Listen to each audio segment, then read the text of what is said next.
Yo, yo, yo, yo, yo, yo, yo, yo, yo, yo, yo. It's the homie Mac, man. Each one teach one piece of love. Yeah, man. Shout out to a different world. Y'all see I got the Human College T-shirt. Not the first time I wore it, but you see, it's present, man. Yeah. Apparently there's a different world reunion going on right now. Shout out to the homie Dwayne Wayne. You know what it is. Um, yeah, but that's good. I got no, I appreciate that. Black culture, ADOS culture. I respect it, man. But yeah, right now we are about to have another Mac It with Mac series. Book review session. Mac It with Mac. Mac It with Mac. Book review series. And today I will be reviewing the book The Fire Next Time. You see it? See it? Bam! The Fire Next Time by none other than the homie James Baldwin. I'm going to be very transparent, candid with this piece of literature. James Baldwin was one of them guys. Like his writing style is very intricate. His writing style is very poetic. His writing style is very introspective. His writing style is genius in every sense.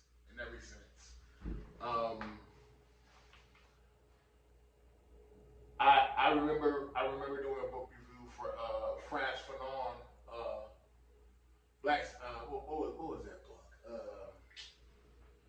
I got Black Skin, White Mask. I got it in my books right here. Y'all see them? This is just a part of the library. But yeah, Black Skin, White Mask. And when I read Black Skin, White Mask by France Fanon, I felt like as I was reading the words, like he was over my shoulder saying, "Man, do you see this? Do you see this? Do you see this?" But do you understand why? I felt that's the energy. Like I know it may sound a little crazy, but I'm not crazy. I'm very sane. This book, Black Skin, White Mask, like it was just very intimate. And I want to say I felt the same energy from reading The Fire Next Time. James Baldwin needs no introduction. I'm not going to go into this long breakdown of who he was, his contributions to humanity. James Baldwin is a man that I deeply respect. Yeah, so this book, I can talk about that. This book, The Fire Next Time, it essentially is in essence,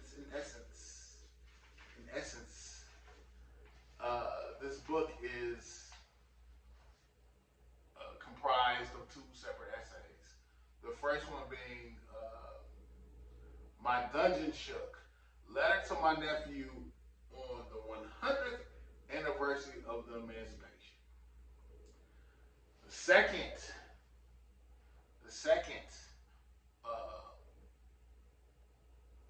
chapter, if you will, is Down at the Cross, letter from a region in my mind.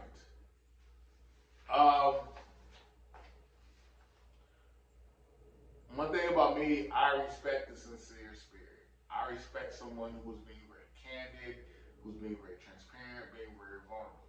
God bless. I think that is artistry at its finest. Dare I say that is humanity at its finest. This book, I felt like he held no punches.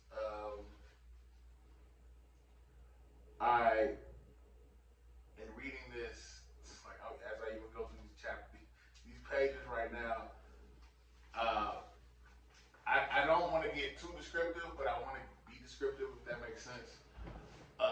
The thing I like about this book is he's very detailed in his writing.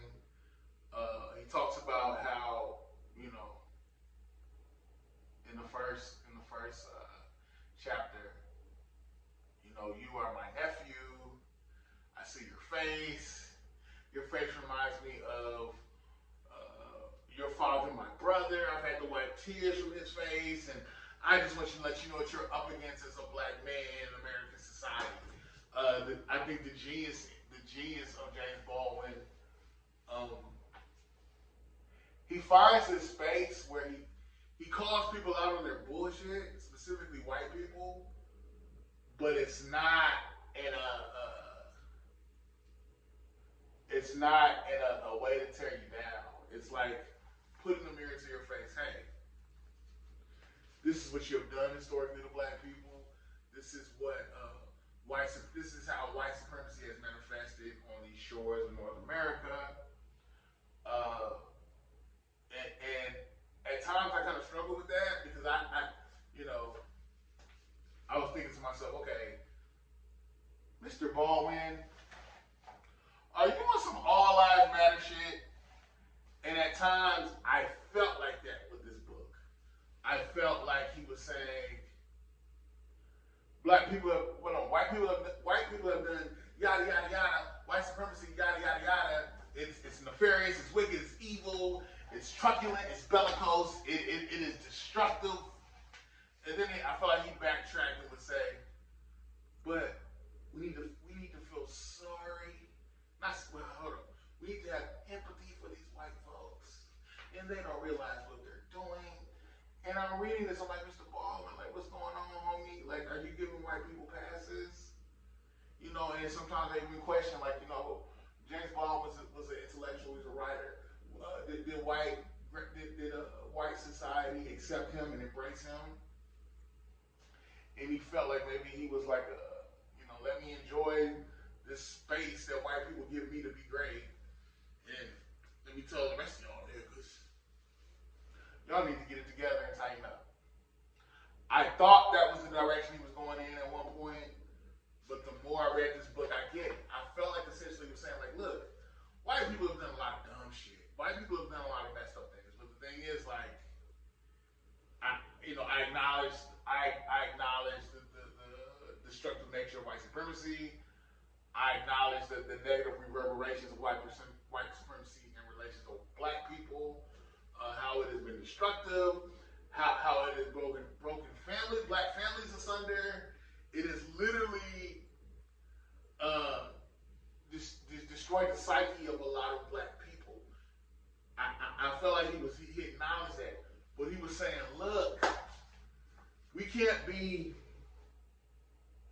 First of all, like, really the harm that they're doing to us or have done to us is destructive to them. They compromise and sacrifice their own humanity in the process of doing that. Real high principle thinking, And I realized he wasn't saying like, oh, let's just get these white folks passed. He was saying like, look, we can't be as bad as them. We can't do to them what was done to us. We can't sit here and complain about the pain that we have incurred and then inflict that same pain in response to them. Let me straighten this up a little. Shout out to my pops for this trophy.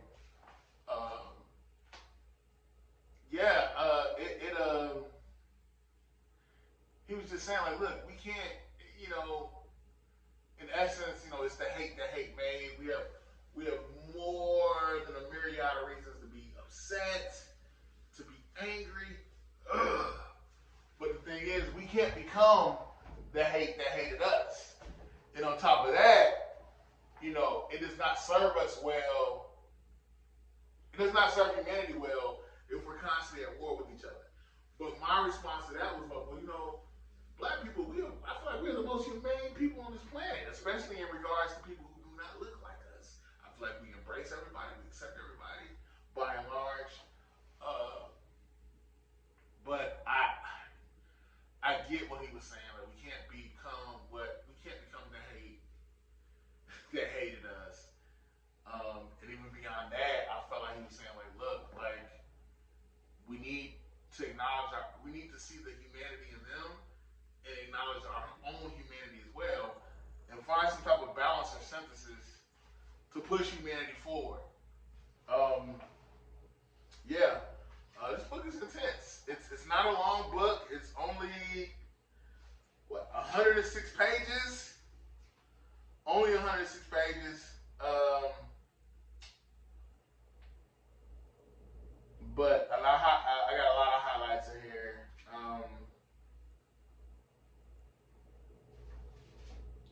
Let me quote this. Anyway, the point here is that we are living in an age of revolution. Whether we will or no, and that America is the only Western nation with both the power and, as I hope to suggest, the experience that may help to make these revolutions real and minimize the human damage. Any attempt we make to oppose these outbursts of energy is tantamount to signing our death warrant. And he's just talking about collective humanity. Like, we need to find some type of balance, or we're just gonna all kill each other. It's kind of like, what did Martin Luther King say? We can, paraphrase, we can move forward as brothers, or we can perish as fools. I'm spitting out here. But no, I get it. Because it's like, there is no victory. Like, there is no, the ultimate aim is justice. But, is justice self-defeating? Is justice self-destructive? Shouldn't be. Justice should push us forward in a higher calling. Down at the cross. Woo! The second chapter, Down at the Cross. It's very heavy. Again, I struggled reading this because I thought, James Baldwin was on some real all lives matter. Let us capitulate to white folks. But no, he wasn't that. He realized, it's about humanity. And we're no better than white folks if we do to them what was done to us, if we do to them what they did to us. And I get it. But at the same time, I sometimes wonder, like, if you're not allowing me to live with you peacefully, live with you in the spirit of brotherhood, what do I do? I have to protect myself. And through this book, he did acknowledge that. He said, look, I get it. Like, if I'm telling you to be, like, treat me well, treat me as a human, be respectful, show the love I'm giving you, I'm willing to live in brotherhood with you, but understand that, the poison that you're spewing on me and my people is going to come back to you in some way. So I thought there was a lot of poetic justice in this book. One thing I really liked about this book, Down at the Cross, he had a lot of healthy criticisms of the black church, the politics of the black church, the nepotism within the black church, dare I say, the hatred within the black church, the arrogance. He talks about his career, his short-lived career as a preacher. He's very poetic, very skilled with the wordplay. And he talked about how it empowered him, seeing how people responded to him. But he did acknowledge the corruption within the black church. Down at the Cross, I liked when he talked about when he met Elijah Muhammad. I thought that was very interesting. He acknowledged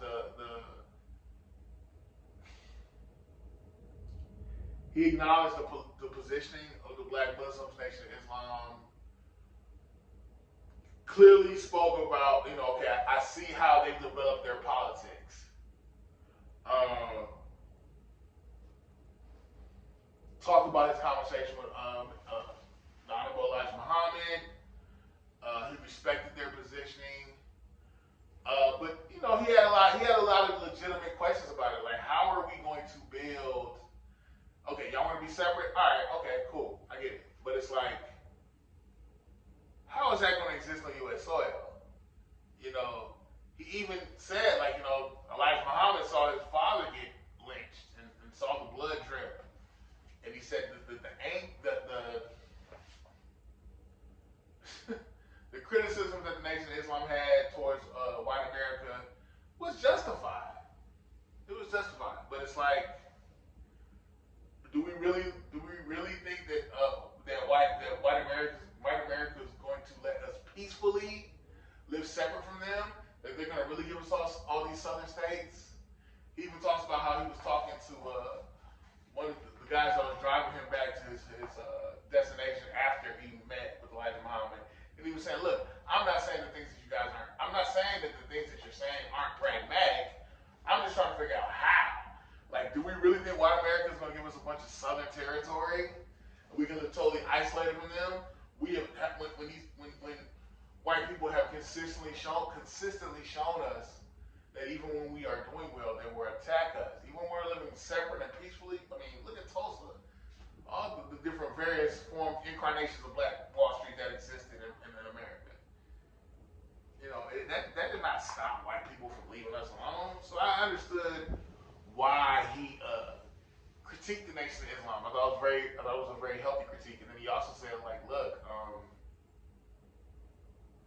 you know, it's practical. Like, I understand what they're saying. Like, hey, let's live separate. But the thing is, it's like it's better for us to try to reach some type of understanding and let one another exist peacefully. Give me 1 second. White Americans have supposed Europe and civilization to be synonymous, which they are not, and have been distrustful of other standards and other sources of vitality, especially those produced in America itself, and have attempted to behave in all matters as though what was east for Europe was also east for them. It's basically saying, like, you know, white people have just had this arrogance, this self-centeredness, where they've always centered the world around them, and almost like they're childlike in that thought process, and that we need to be patient with them. But he also acknowledges, like, yeah, we've been patient, but it's like, to what end? Like, they, you know, how do we, you know, we can't be so patient to our own doing, and as a result of that, yeah, we need to have Black politics. We need to have a viable, self-sustaining Black infrastructure that sustains Black lives. Yeah, The Fire Next Time. Great read. A